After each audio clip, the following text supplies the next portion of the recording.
Olá, estamos começando o Rio Grande que dá certo. O assunto do programa de hoje é cooperativismo, literatura, saúde. Com 45 anos de história, a Federação Unimed RS lidera o sistema cooperativo empresarial da Unimed no estado, que cobre 100% do território gaúcho. Recebemos aqui no estúdio com muita satisfação o presidente da Unimed Federação do Rio Grande do Sul, Dr. Nilson Luiz Mai, uma referência e uma liderança que há 3 décadas está à frente da federação. Obrigado pela presença, seja bem-vindo, Dr. Mai. Muito obrigado. Mais uma vez estamos aqui no programa, já com tempo passado, mas sempre programa renovado, com novas expectativas, novas figuras, e estamos aí à disposição para falar sobre esses 45 anos do sistema cooperativo Unimed aqui no Rio Grande do Sul. Vamos contar um pouquinho dessa história. Participa da bancada hoje, está estreando com a gente a Laura Medina, do Mais Saudável, em breve na tela, agora em Drops, na Bandeirantes, né? Exatamente, é um grande prazer estar aqui e conversar então com uma pessoa que tem uma história muito bonita. Durante tantos anos, hoje nós já temos aí um médico que também atua na área da literatura e muitas boas E a história histórias. dele se confunde também com os processos da Unimed, né? Que é uma história de sucesso de parte desse Rio Grande que a gente mostra aqui, que é o Rio Grande que dá certo. Doutor Mai, qual é o segredo da Unimed, cooperativa de médicos de sucesso no estado, que acabou se ampliando? A Unimed, que na realidade é uma expressão que muito simples, que apenas significa União de Médicos. Foi criada lá atrás, no ano de 1967, em Santos, os pioneiros do cooperativismo médico, foi no interior de São Paulo, por um médico visionário que viu essa possibilidade num meio de assistência médica que ainda ficava entre o particular, o privado e o INPS na época. Instituto Nacional de Previdência Social. Então, ele sentiu que haveria um espaço nesse meio para um outro tipo de apresentação de assistência médica, de medicina assistencial, melhor dito, que se distingue da medicina pública estatal. Então, trouxe de Rochdale os princípios lá do cooperativismo e criou então em 67, nós estamos então com 50 anos já de cooperativismo médico Unimed no Brasil. Aos poucos aquilo foi se espalhando e aqui no Rio Grande do Sul, já que o programa trata disso, né, o Rio Grande que deu certo, as primeiras Unimeds foram fundadas em Lajeado, Erechim e Ijuí. São as 3 primeiras Unimeds fundadas aqui no Rio Grande do Sul. A minha vida profissional médica toda foi em Lajeado. Hoje chama-se Unimed Vales do Taquari, Rio Pardo, porque abrange também toda aquela região de Santa Cruz e arredores. E lá, então, nós fundamos, e as demais cidades, com características próprias do Rio Grande do Sul.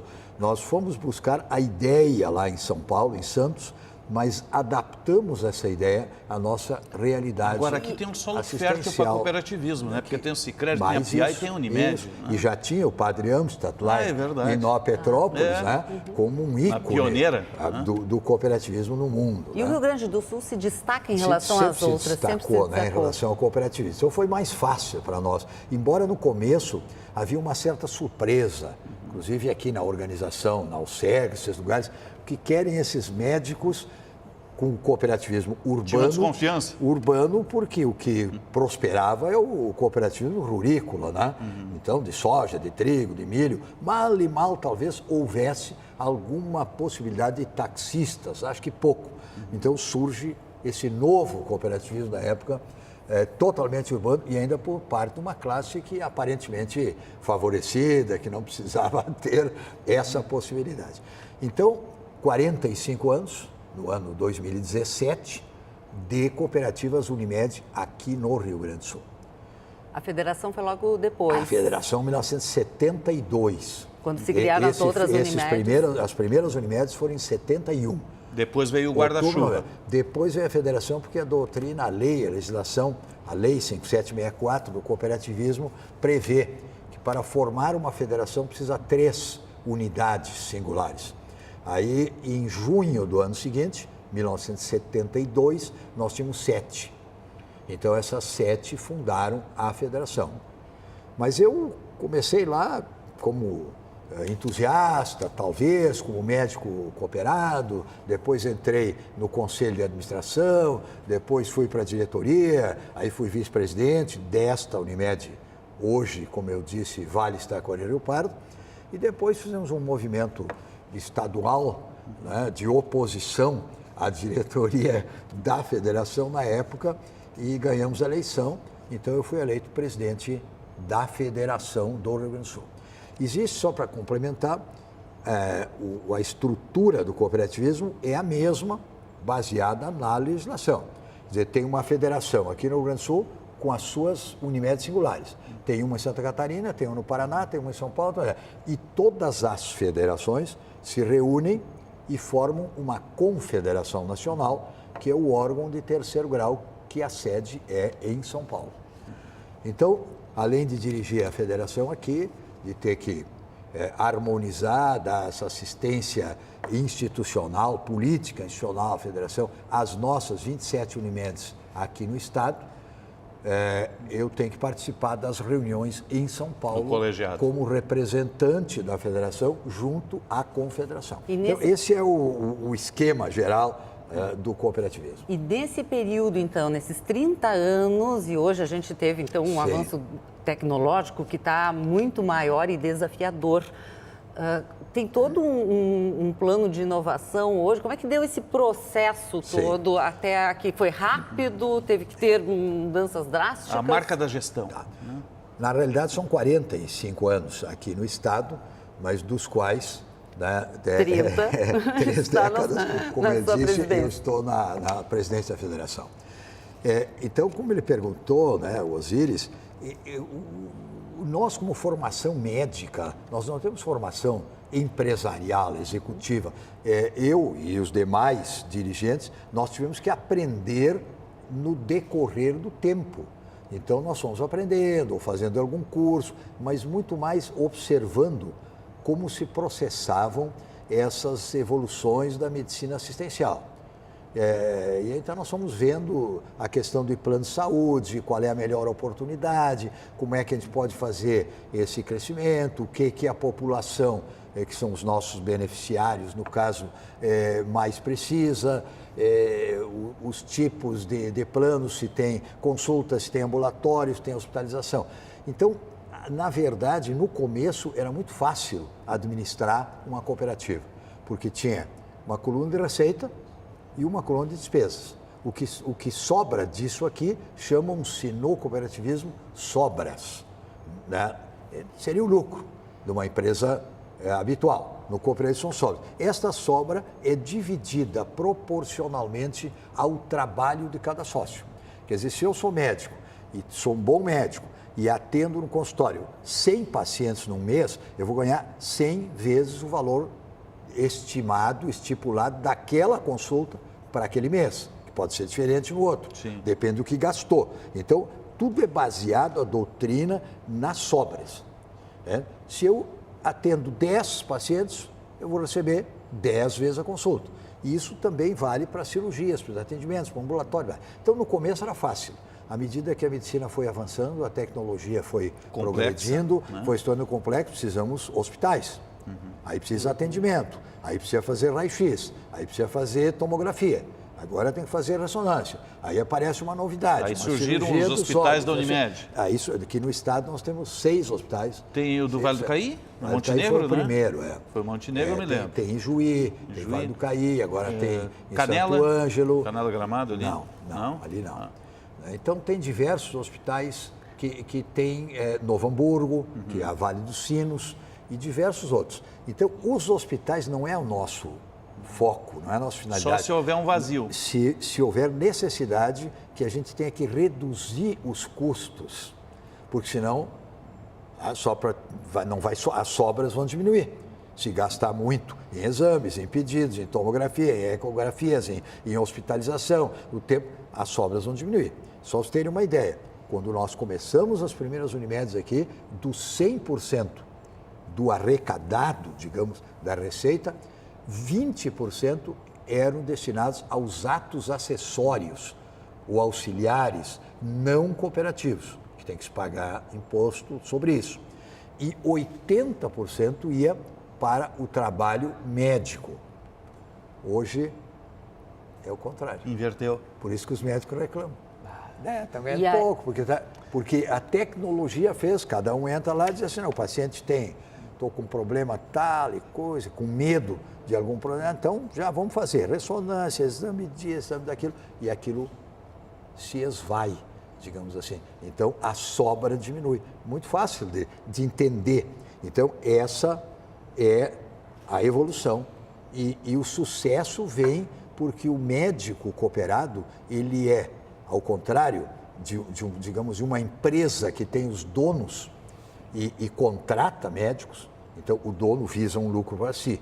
No cooperativismo, na Unimed, o médico é ao mesmo tempo dono, proprietário e prestador de serviço. Ele é parte do serviço então, ele é parte, ele é sócio. Ele precisa mostrar que a sua unidade lhe dê o lucro, entre aspas, né? Tem uma boa sobra para que ele seja melhor remunerado. Então, ele decide nas assembleias quem é o seu presidente, quem é a diretoria. Se a diretoria vai mal, e funciona mal, como já aconteceu, vocês sabem dos casos lá para cima, que no Rio Grande do Sul eu garanto que nós estamos numa situação exemplar, não garanto muitos outros para outros locais, que já surgiu, São Paulo, Rio de Janeiro. Rio de Janeiro teve problema. Rio de Janeiro é bem complicado, né? Rio de Janeiro eu sou o crítico maior no Brasil sobre o Rio de Janeiro, tanto que eu já anunciava 2 anos antes que aquela questão de se ligar a um clube de futebol, no caso Fluminense. A matemática não fecha ali, adiante. Não ia dar certo. Não ia dar Acabou não dando certo.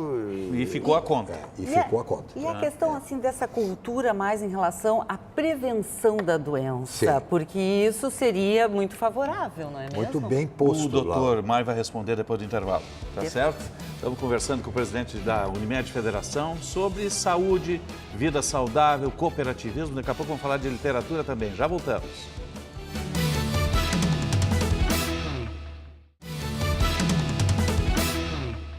Estamos retornando com o Rio Grande que dá certo. Hoje recebendo o presidente da Unimed Federação, Dr. Nilson Luiz Mai. A Laura Mediante já feito uma pergunta no fechamento do último bloco. Peço que repita, por favor. Então, falando sobre a prevenção, que seria algo que as pessoas pouco pensam aí, né? Essa cultura da prevenção não se trabalha muito ainda no Brasil. Como é que a Unimed pode proporcionar isso para que também a sua rentabilidade seja melhor? A Laura está estreando no programa hoje, mas ela é muito esperta. Ela é afiada. É uma experiência em outros Ela trabalha com vida saudável. É muito esperta. Isso aí é fundamental, essa pergunta. Só que, como tu já notaste, nós levamos muito tempo para nos dar conta disso. E desenvolver um conceito. E desenvolver esse conceito. E levamos muito tempo, porque vinha assim, vamos trabalhar sendo uma medicina curativa, que é aquela, vai ao hospital, toda aquela coisa. Quando, na realidade, e isso agora, há 2 ou 3 anos, recém, inclusive a federação hoje tem uma diretoria específica para isso, né? Nos demos conta de que, na realidade, tu tem que...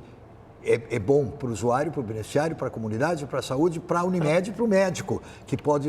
E temos que trabalhar na atenção primária à saúde. E como é que está sendo Hoje, feito? a atenção integral também à saúde. Nós temos na federação uma diretoria e um setor especificamente sobre isso, que está trabalhando em cima disso, com palestras, com cursos, e não só teórico, mas aplicando isso já em algumas das nossas Unimedes. E isso o Brasil todo está fazendo isso. isso. O médico de família lá? Resgata em parte. Aquele que o senhor foi lá em Marques de Souza? Sim, aquele que foi em Progresso, Marques de Souza. Progresso, né?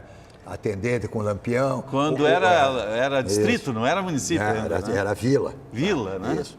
Fazer cirurgia com lanterna. Lanterna? Com 23 anos, né? Puxa. 23, 24. Assim, foi toda uma experiência. E essa vivência, essa experiência de lá, não sei se está respondido, então nós estamos sim trabalhando nisso. Um exemplo de vocês, por exemplo, Unimed Porto Alegre, que faz prevenção contra o cigarro. Porto Alegre é nossa filiada a maior Unimed do estado, e há uma integração muito boa entre nós.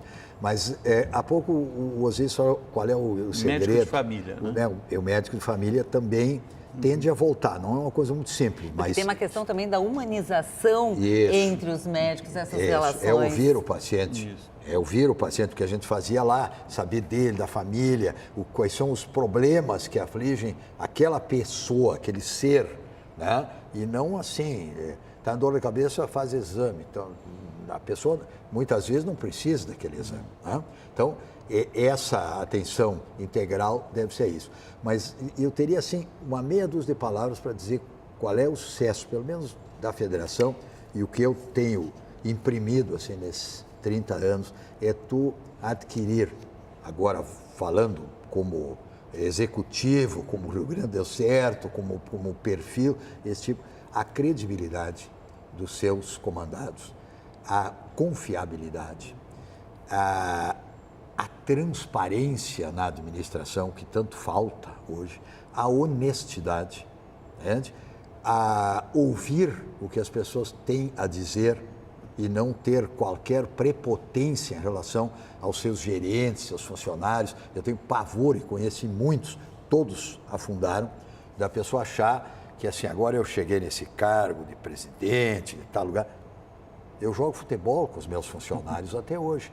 Ninguém me desrespeitou e nenhuma vez lá na federação. Lá no campo é uma coisa. O pessoal faz falta. Eles não confundem, elas fazem falta. Não confundem. Então, se tu tem esse perfil, se tu passa essa forma de agir, tu pode sim ser um bom presidente, tu pode ser um bom administrador, não precisa ter nem grandes cursos, né? Depende da forma com que se trata os outros. Né? Tem um olhar muito humano nessa sua relação, mas isso é uma questão pessoal, assim, né? Da sua existência. Tem uma administração humanística, sim. Que eu chamo. Isso é a coluna vertebral dela. Né? Nós tratamos cada um que tem o seu problema, e tem tantos, de uma maneira separada, peculiar. Agora, o senhor ocupa uma cadeira no Conselho de Medicina aqui do Estado, na Academia de Medicina do Estado, e uma na Academia de Letras aqui do Estado do Rio Grande do Sul. Uma é a 7ª e outra é a 10ª, eu acho, né? Isso. É por aí, tá né? Bem lembrado. É bem por aí. Quando é que a literatura começou a entrar na sua vida? O senhor está chegando no 8º livro, que é O Bosque de Solidão. Eu considero hoje, já há mais de alguns anos, o que eu costumo chamar, baseado nos livros de teoria literária e outros e tal, como um ofício, um segundo ofício. Né? Já escrevi muito sobre isso. Então, se eu tenho uma formação médica, eu tenho um segundo ofício, que é a literatura. Então, eu estudo literatura, isso é uma coisa pouco conhecida, também não importa muito, há mais de 40 anos. Né? Então, eu fiz faculdade de letras também, só para teorizar um pouco aqueles conhecimentos. Escrevi mais de 200 artigos sobre literatura, análises, críticas literárias, livros que eu gostaria, que eu gostei na época de ler e analisar, coisas teóricas, uma série de coisas. Literatura africana de língua portuguesa, ninguém conhecia isso aqui há algumas décadas, tem diversos artigos publicados em jornais os mais variados, até em Moçambique, em Angola, esses lugares todos. Então, isso foi uma parte do meu estudo literário. Chega num determinado momento, quem se dedica a isso quer trabalhar também na ficção. E aí eu comecei escrevendo contos, depois crônicas, depois um romance, e aquilo foi indo. E esse livro agora, então, foi o melhor que eu pude fazer, porque tu vai aprendendo diálogos, isso é complicado. Esse livro teve 11 revisões e cada vez a gente encontra mais alguma coisinha. Uma palavra repetida. Agora, o senhor conta histórias e esse é um livro denso. Esse né? é um livro... Nem sempre com finais felizes, né? Não, por ser denso. É um livro doloroso. Doloroso, pesado. Sim. Mas os grandes romances, as grandes histórias também são densas e pesadas. Claro. Né? Se a gente for aí, tem vários na história. Né? Agora, de onde é que partiu esta vivência aqui, para onde é que ela aponta? Deste livro? Deste livro. Esse livro, eu tinha muito material a respeito, porque na realidade a base desse livro é o famoso, que se chama, na verdade, um distúrbio bipolar de humor. Esse é o título geral, que eu sei que muitos que estão nos ouvindo... Tem um nome técnico, né? Bipolaridade. Bipolaridade, né? Bipolaridade é uma expressão mais comum. Mais O comum. comum é de sou bipolar de humor e tal. Até alguns anos passados, psiquiatras que estiverem ouvindo aí vão me desculpar, né, de me meter nessa área, mas o tratamento não se sabia exatamente bem a coisa em questão de uma outra síndrome, digamos assim, que se chama borderline. Até alguns 10 anos aquilo parecia ser apenas uma coisa de fronteira. Agora já é um distúrbio fronteiriço de humor e uma característica própria, o tratamento um pouquinho diferente. E esse livro, então, com todo o material que eu já tinha, né? Ele é uma ficção, eu tive que construir em cima um caminho que foi um sonho, e esse sonho da personagem é uma canção infantil. Né? Nessa rua tem um bosque que se chama Solidão, etc. Então, isso conduz os caminhos. E esse livro trata, eu acho que não conheço alguma coisa assim nesse sentido, a não ser livros técnicos de pessoas ou psiquiatras que conhecem muito melhor do que eu. Se conta a história e aborda o borderline. Conta como uma pessoa, desde a sua infância, a adolescência, a juventude, a idade madura, se comporta nos seus relacionamentos tendo essa patologia. Quer dizer, a cabeça da pessoa é diferente. O livro é escrito em capítulos alternados e um deles eu escrevo como mulher. Ai, que bacana. Isso é que é difícil, né? Mas como eu tinha porque a personagem é feminina, então eu tinha que ver os sentimentos que a pessoa sentiu, os diálogos que ela provavelmente teria, e aí o pessoal...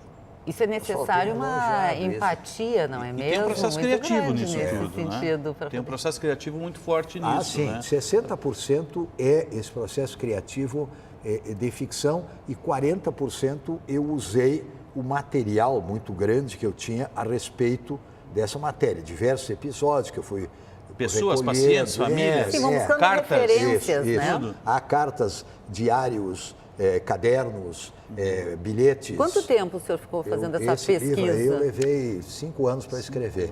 Claro que eu não escrevi todos os dias, né? Sim, o senhor não escreveu ele no computador, né? O senhor escreve à mão. Sim, eu escrevo à mão.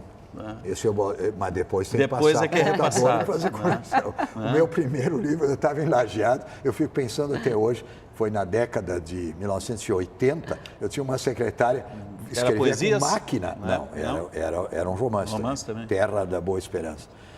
E era máquina Remington, aquelas, ela estava tudo pronto. Aí tinha 10, 12 coisas para corrigir. Ela tinha que fazer tudo de novo.